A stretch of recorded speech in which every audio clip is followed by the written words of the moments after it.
So I watched this as part of my Robin Williams review, like, what is it called? Series? I guess. We're reviewing every Robin Williams movie, and I forgot he was in this one. I was looking at the schedule, and I was like, oh, Night at the Museum, what am I doing that for? I was like, is there another one coming out? And I was like, oh, it's part of Robin Williams' filmography. Okay. It's like I have an intern do it. Like, I make the schedule. I know the schedule.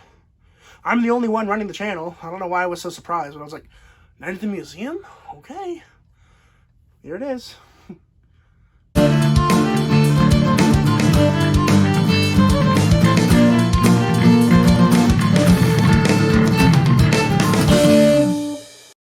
Night at the Museum was released in 2006. It was written by Robert Ben Garant and Thomas Lennon, and directed by Sean Levy. Sean Levy has the most recent fame of The Adam Project and Free Guy, and is also going to be doing Deadpool 3, so that's interesting. It's interesting to note that because, I mean, I'm basically doing a Sean Levy series at this freaking point.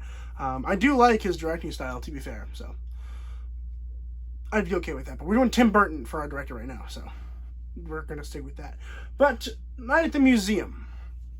No spoilers, but the general idea is Ben Stiller is a bad father who is separated from his wife, and he is tasked with finding a job so that he can keep seeing his son. So he hears about this job through this job agency at the Museum of Natural History, I believe. And so he goes there, and they're like, it's a night position, you're going to stay overnight and, just guard the place. And he's like, oh, this is the easiest job in the world. I just sit here and do nothing. But joke's on him. Everything in the museum comes to life at night due to this, slab of stone that belongs to King, Akhman Ra or something like that. So then he has to deal with that. It's kind of the whole premise of this movie. Except that there's some bad guys who are trying to take the slab of Akhman Ra because it makes the old guys feel young. So that's kind of interesting. That's an interesting twist I didn't see coming. I have seen these. I saw the last one in theaters with one of my ex-girlfriends. So I watched them, but I watched them quickly because she was like, hey, tomorrow I want to go see the new Night at the Museum movie. And I was like, I have seen none of those. So I binged them and straight through. I watched all three of them. So I guess all two of them. Was there two of them or was there three of them? I don't know. I watched however many there were at the time. Straight through. This one is kind of fine. I think there's a lot of issues with it, largely in continuity. The continuity of this movie, there isn't any continuity in this movie. There's a gigantic mammoth running down the stairs, and the stairs are completely fine by the morning. And not that I care a whole lot. I don't. I want to preface that. I don't care that the rhinoceros can go downstairs and can't destroy it. But tell me I'm wrong when I say that an elephant would destroy some stairs, right? Or maybe a giant Tyrannosaurus Rex would destroy some stairs. Fire is fire. It makes fire. There's fire in a museum. There's fire. What the hell, right? Now, the issue that I have is that some things are within continuity. There's this part where they use a fire extinguisher to get rid of some fire, and then they're covered in fire extinguishing in the morning. Right? That's continuity. That's great. I like that idea. However, they follow that with the fact that the entire lobby is destroyed, and within an instant, it's just perfectly fine.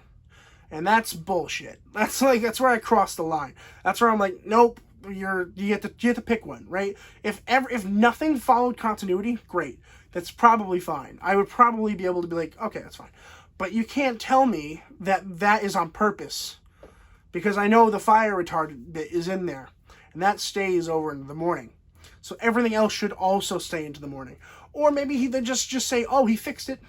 He fixed the stairs or something like that. Maybe that'll help a little bit, but even that won't save the continuity issue. So that's the continuity issue that I have. It's a pretty big issue, if I'm being honest with you. But the acting is fun. I like Ben Stiller. I think he's funny. He's very funny in this. Robin Williams is pretty good. I think he makes a great, what is he play, Roosevelt? I think it's Roosevelt. I'm not good at presidents. I think it's Roosevelt. If I had to guess, I'd say Teddy Roosevelt. I'm not good at presidents. But it's fun. It's a fun movie. I think the Akhman Ra storyline was really cool and palatable. I appreciate the directing. I think that it's really, it's creative. It's very funny and creative, and I like that. But beyond it being funny and creative, it has little to offer me. And I can't believe there's 2 more of these that I have to watch. That kind of blows my mind. I'm not gonna lie to you. I can't believe this got a sequel. Not because it's bad, but it's weird, right? Like, I didn't anticipate this being like a franchise, but I guess it is. So I'll be watching the other ones over the next few weeks. But I don't really have much else to say about this other than, like, some people really like this movie, and some people probably really hate it. And I'm kind of in the middle. I think it's fine. It's enjoyable. It is one that I will rewatch. I have rewatched it.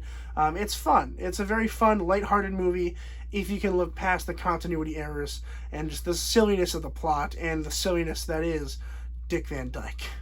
I'm going to go ahead and give Night at the Museum a B+. Have you guys seen Night at the Museum? Let me know in the comments below what you guys thought about it. I think it's streaming on Disney+, but I have it on Blu-ray, as you saw earlier, so that's where I watched it. But I believe it's on Disney+. Check there first. That's where I would imagine it would be, but I could also be wrong, so I don't know. But thank you guys so much for watching this video. I truly appreciate it, and please, please, please consider subscribing so you can find your next movie at Robert's Reviews.